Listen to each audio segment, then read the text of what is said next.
humanidad, juicios de lesa humanidad y empresarios represores. Que es un invento de acá de la radio, la frase empresarios represores, como conté al principio hoy hace un rato. Que había comentado que el mes pasado habíamos hablado de la causa Pellegrini. A mí, me hace reír a mí lo que hablábamos, me hace reír, pero lo que hablábamos recién con una compañera Anabela de Hijo Capital, de que listo, demos por terminado los juicios. Perdón, empezó un juicio en noviembre de este año. O sea, que vas a dar por terminados juicios que acaban de empezar, me parece bastante, es como curioso, ¿no? Es como empezar una obra y no terminarla cuando recién arranca, es decir, bueno, rarísimo. En este caso, el tema que voy a contarles es el juicio de la Veloz del Norte. Y por este caso que leí, que trabajé un poco para hacer esta columna, es la que me despertó la frase empresarios represores. El contexto es, bueno, la Veloz del Norte es una de las empresas de transporte más importantes del norte argentino. Gracias, señor, por la bocina. No. Tremendo. Sí, es una empresa muy conocida, pero tuvo un rol en la represión sistemática de trabajadores durante la última dictadura oligárquico-militar que inicióse en el año 76. En el año 42, Marcos Levin la funda esta empresa y prosperó, le fue bien, tenía rutas que conectaban Tucumán, Salta, Jujuy, Buenos Aires, Córdoba, Bolivia, Perú. Pero el crecimiento y el prestigio de esta empresa se esconde un capítulo más destacable de su historia, que es la violencia, la persecución y la complicidad con las fuerzas represoras. En realidad, más que complicidad, el empleo de la fuerza represiva. Durante los 70, los trabajadores de la Veloz del Norte estaban agremiados a la UTA, a la Unión de Tranvías Automotor, que era un sindicato que formaba parte de las 62 organizaciones peronistas. Y este gremio, especialmente en Salta, se destacó por su combatividad en un contexto de creciente conflictividad laboral. Lo condujeron compañeros como Carlos Hoyos, Víctor Cobos, que eran la conducción, digamos, de la lucha por mejores condiciones laborales, despidos injustificados, jornadas demasiado extendidas, salarios insuficientes. Y estas demandas chocaban contra los intereses del empresario Marcos Levin. En un contexto político que buscaba la disolución del movimiento organizado de los sindicatos. Víctor Cobos, precisamente, que nombré recién, bueno, eso pues voy. Entre el 73 y el 76, el gremio protagonizó huelgas, movilizaciones, reclamos constantes. Claro, estaban en democracia, el gobierno de Perón, y tomaron micros, bueno, hacían muchas actividades de tipo sindical. Sin embargo, la respuesta empresarial de Marcos Levin, dueño de la Veloz del Norte, no solo rechazó negociar con su sindicato, sino que activamente orquestó una campaña de persecución contra los propios trabajadores. La represión esta que estoy contando tomó formas múltiples, desde sanciones económicas y despidos hasta la complicidad directa con las fuerzas represivas del Estado. Los relatos de la época describen cómo la empresa colaboró con recursos materiales, vehículos, galpones, coordinó operativos represivos, y se documentaron casos en los que un Ford Falcon propiedad de la empresa fue utilizado por la policía para detenciones y micros de larga distancia trasladaban a trabajadores detenidos de la Veloz del Norte, como ocurrió con un grupo de empleados en Tucumán. Estos actos no solamente evidencian el rol activo de la campaña en la maquinaria represiva, sino la necesidad de utilizar a la maquinaria represiva para sus intereses como mano de obra y destruir el sindicato.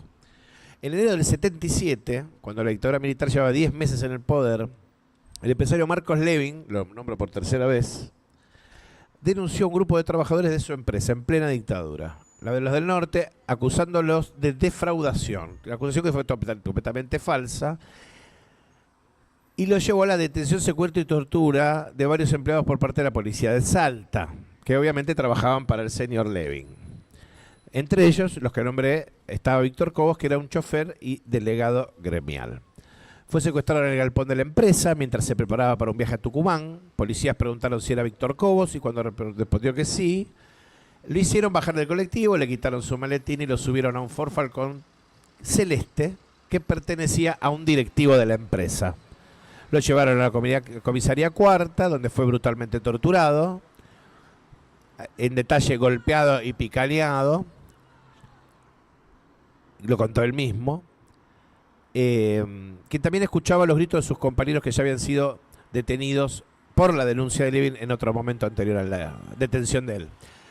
Este es el eje de la cuestión por la cual yo hablo de empresarios represores. En uno de los interrogatorios, y esto figura en la causa, a Cobos le preguntaron por su hermano Enrique, lo cual lo llenó de angustia porque sabía lo que podía pasarle. Y su otro hermano Martín porque había sido asesinado por las fuerzas con 32 balazos. Tranqui. Durante una de las sesiones de tortura, Cobos reconoció un perfume que le resultaba muy familiar. Era el perfume que usaba Levin, el dueño de la empresa La Veloz del Norte. Esa presencia confirmó la complicidad activa del empresario con el aparato represivo. Y yo ahí, en discordancia con mi propio texto, digo, no es complicidad nada más. Yo creo que él conducía este aparato represivo, no solo financiaba, porque si utilizaban recursos de la empresa, indirectamente ya está comprobado la financiación, pero también se dice, como pasó en Asindar en los años 70, en la dictadura militar, que pagaban sobresueldos a los represores, les regalaba cosas a los policías, etcétera, etcétera.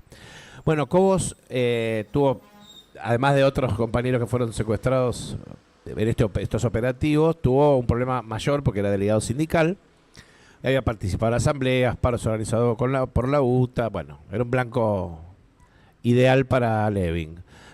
Y ahí está la descripción, contrató policías como Víctor Hugo Bocos, que curiosamente es Cobos al revés, que es el nombre de la persona al cual es tremendo eso. El señor Bocos secuestró y torturaba al señor Cobos, quien figuraba como inspector de la empresa, pero en realidad era su comisario de la cuarta. O sea, en el payroll, en la planilla de pagos de La Veloz del Norte figuraba como algo que no era. Y decía Cobos, que es la víctima, Bocos no estaba para picar boletos, sino para amedrentar a los trabajadores. Durante su detención ilegal, Cobos fue obligado a firmar una declaración autoincriminatoria y luego trasladado al penal de Villa Las Rosas, donde permaneció hasta su liberación el 19 de abril del 77.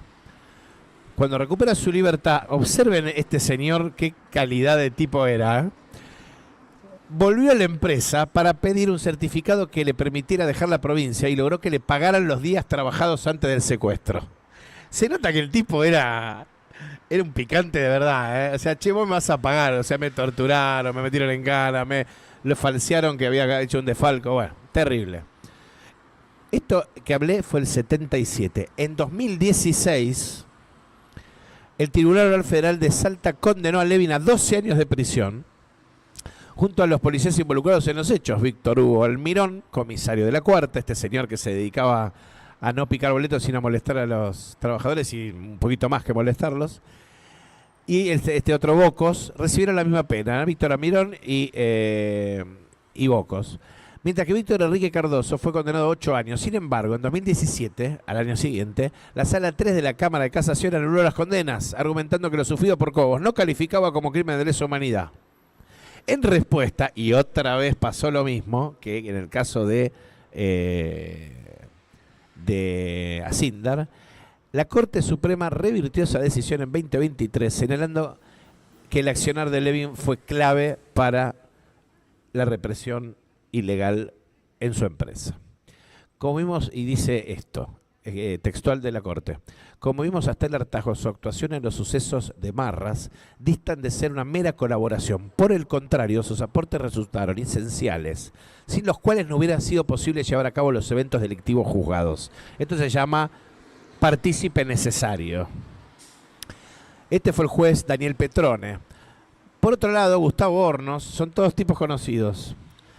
Destacó la extrema gravedad de los crímenes de lesa humanidad que denota una absoluta falta de consideración y de reconocimiento de la dignidad humana, funciona como una circunstancia agravante.